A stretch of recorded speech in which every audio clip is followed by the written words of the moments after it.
Hey Jubilee, it's Pastor Jake here. I want to welcome you all. Today is a little different. As you can see, we're outdoors. We just had a great worship set. We're going to go back into some more worship and some time of reflection, but I'm out here with the crew in Douglas County, and we're just loving the fresh air. And I bet you are, as you're starting to come out of this quarantine, feel some of that anxiety kind of starting to lift, and getting some fresh air is always good. Today, I want to talk to you about rhythm. I want to talk to you about drums. I want to talk to you about the Sabbath. But before we do that, I want to ask you a question. Have you heard the term new normal? I guarantee you have. I know I have. In the last several weeks, it's been kind of described as the last several weeks of what we're in. The new normal is going from something that we were used to, a rhythm, a cycle, and moving into something that was a different kind of rhythm. Maybe you're waking up different, maybe you're eating different, I don't know what it is. It reminded me of one of my first cars. It was called a Peugeot. And you're like, a Peugeot what? Exactly. It's a French car, and you can drive it legally on the streets in the U.S., but here's the thing, is all the inside kind of gears and mechanisms were flipped because of it being European. So I'd go to hit the lights and the windshield wipers would turn on. And so I had to get used to this new normal for me. But eventually I got out of that car and I got a new car. And even now, today, driven, 10, 12 cars since then.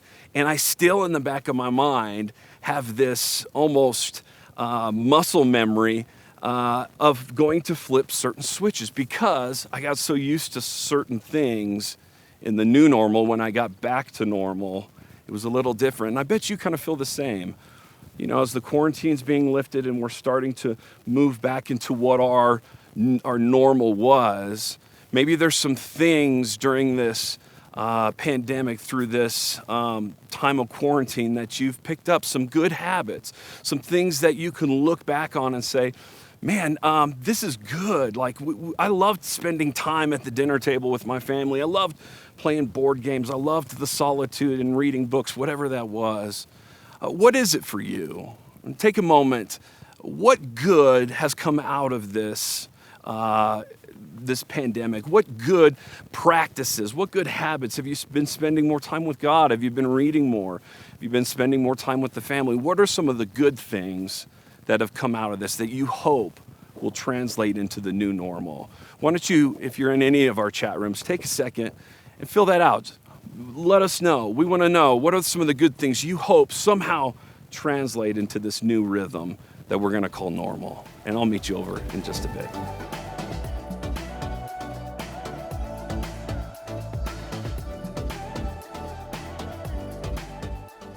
You know, one of the things my family kind of experienced that we're hoping kind of translates back into the new normal is spending time with each other. We're enjoying some dinners, we're playing board games, and actually kind of interacting with each other. And we've really, really enjoyed that. I hope that translates over. I was asking my youngest son on the couch the other day, I said, man, we've had some good times here, during this, despite all the stress and the anxiety.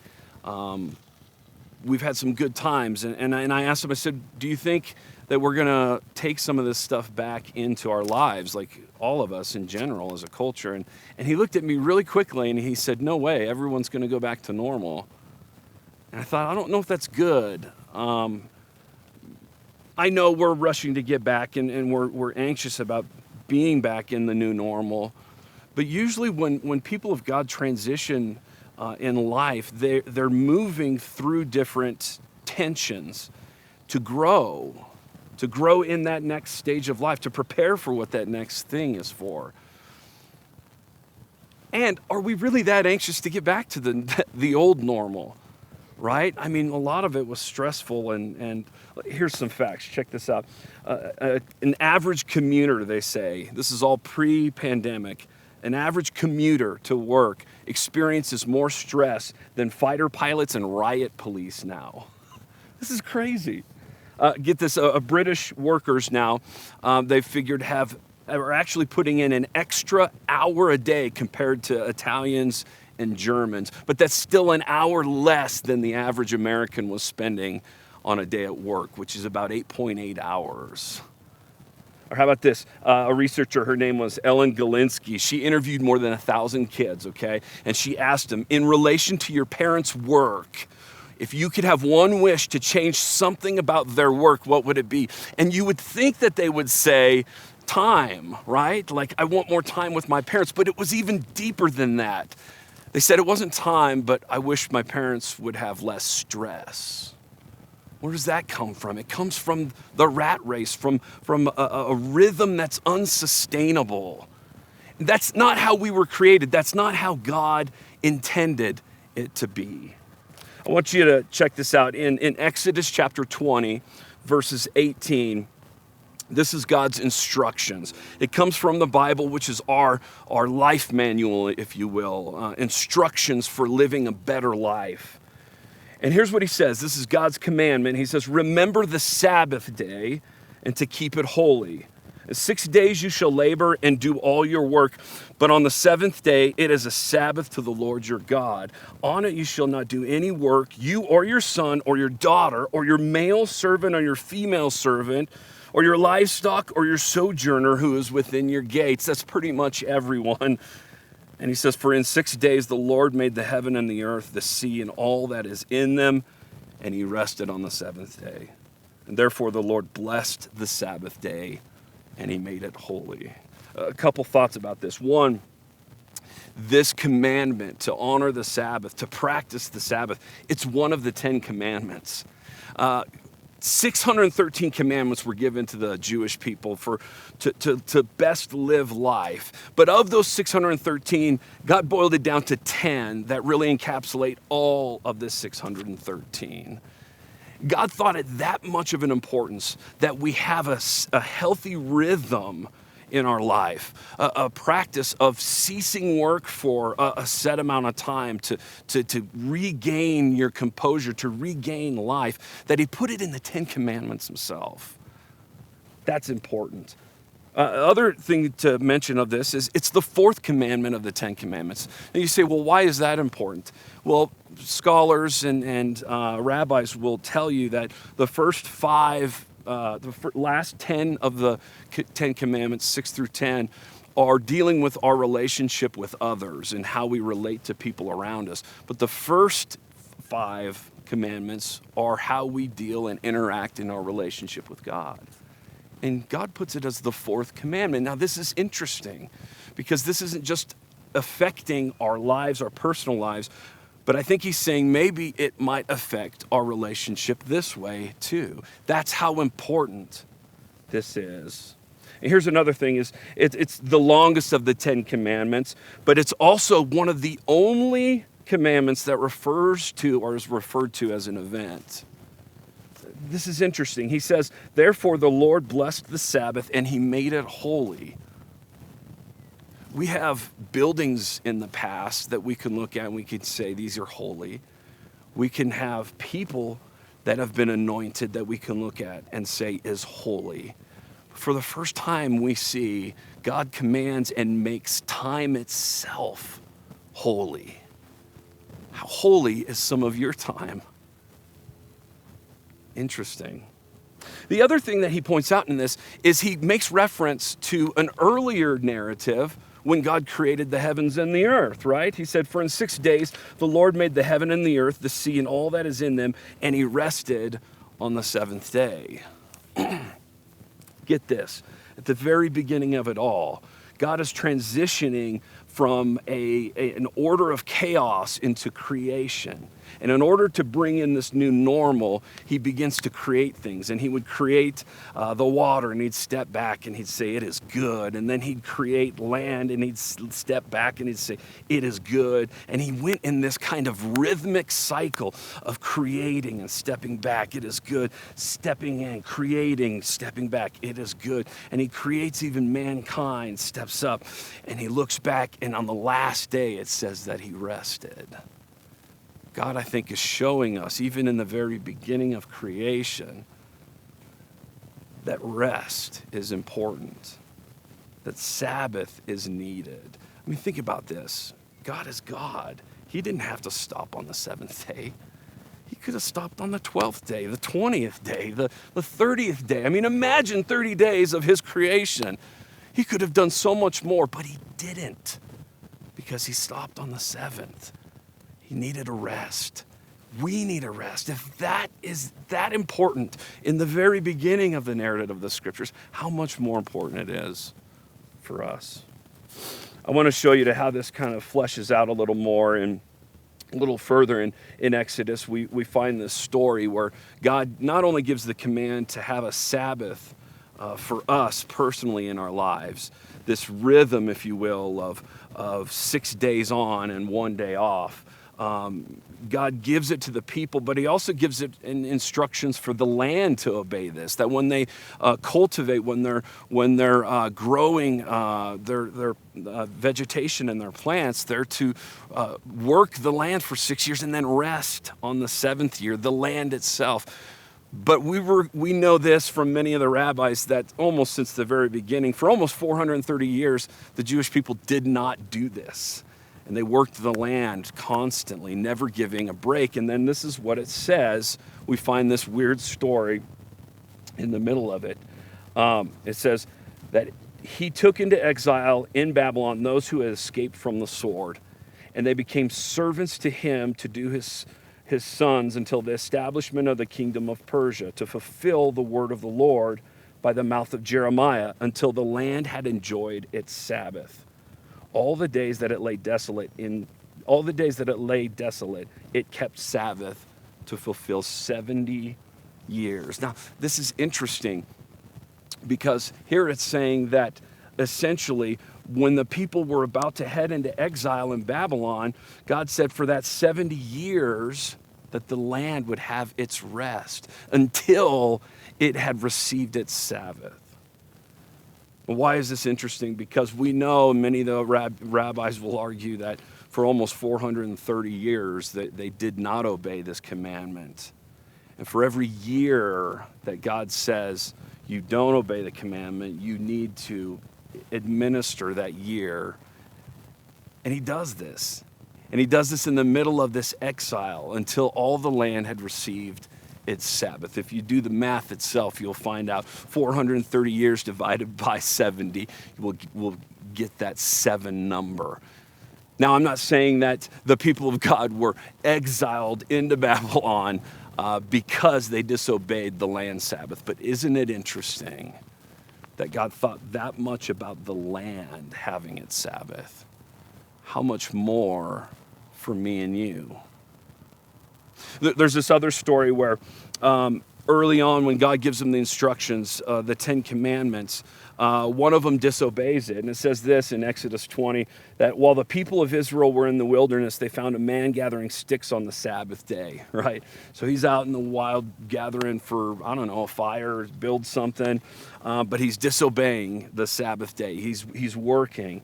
And those who found him gathering sticks brought him to Moses and Aaron and to all the congregation, and they put him in custody, because it has not been made clear what it should be done to him. So they knew the 10 Commandments, but they didn't know what is the punishment. And so they kind of anxiously waited. God, what are you going to do here? Like, what is the punishment of that? I don't know about you, but sometimes you can understand a father or a mother's heart when you understand what the punishment is. And here's what God says. He says, the man shall be put to death. All the congregations shall stone him with stones outside the camp. And all the congregations brought him outside to the camp and stoned him to death with stones, as the Lord had commanded Moses. Now you may say this is extreme, and most definitely when you read that at face value, it does seem that way. But what we have here is God showing once again the vital importance of this in our lives. It's almost as if I'm telling my kids, here, take these vitamins. I know they taste nasty, but in the long run, this was to better sustain your life. And if you don't, here's the punishment. The punishment never fits ultimately what could be caused by the harm of the act itself. Maybe God is telling us, if the land is that important to receive its rest, how much more important for us to receive that rest? God elevates it this high And I think in the middle of this season, we feel this. A lot of pastors that I've talked to said that this is felt in many ways like a forced Sabbath. Like many of the things were put to a halt and we had to stop. And it wasn't by choice, but yet we're finding some of the health and some of the life that comes out of this time of just sitting and resting and recuperating and ceasing from work for a time. Work is good, it's God mandated, but God is also asking for a rest. I want to show you these drums over here.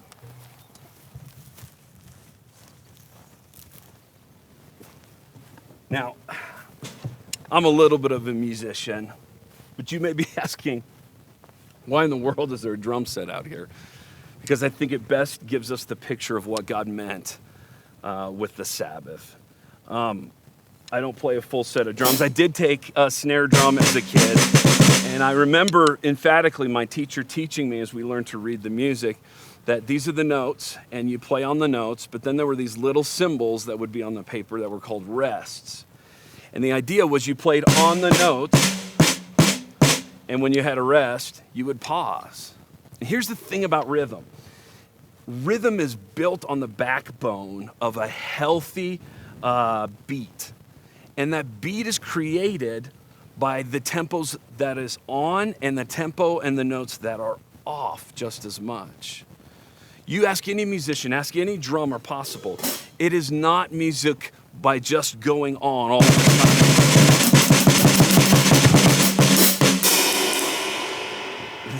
That's just noise. But when you add the breaks in at the right time, you can feel intuitively in your mind, you can feel the rhythm because it tells us when to be on and when to be off. And God says, I want you to have a rhythm of 6 and 1, 6 and 1. And you see this rhythm of this break that you have. And the difference sometimes, I think, between noise and music is the rhythm that it's created. So that begs us to ask this question. Pre-pandemic, quarantine, what was the rhythm of your life? And here's my question leading into this new season of ours. What is the rhythm of your life going to be? And here's the other question is it sustainable? Is your life going to go back to or is there going to be a healthy rhythm put in place? Here's the thing I know, that when you put a band together and all the pieces, if the rhythm's not right, the whole band will be off. And if we miss this commandment, if we're not practicing this, if we're not using this the way God wanted us to, then the whole other pieces can be off as well. Is the rhythm of your life sustainable? What will the rhythm of your life look like going back into the new season, going back into what we used to know?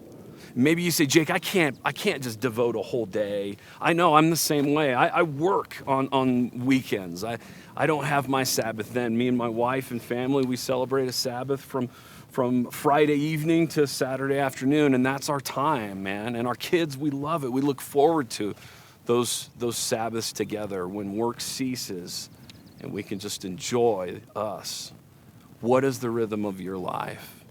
Take a second as we enter back into a time of worship. Reflect on this. What are some of the things you want to take back into this that have given you life? What are some of the practices of this almost forced sabbatical, if you will, this forced Sabbath?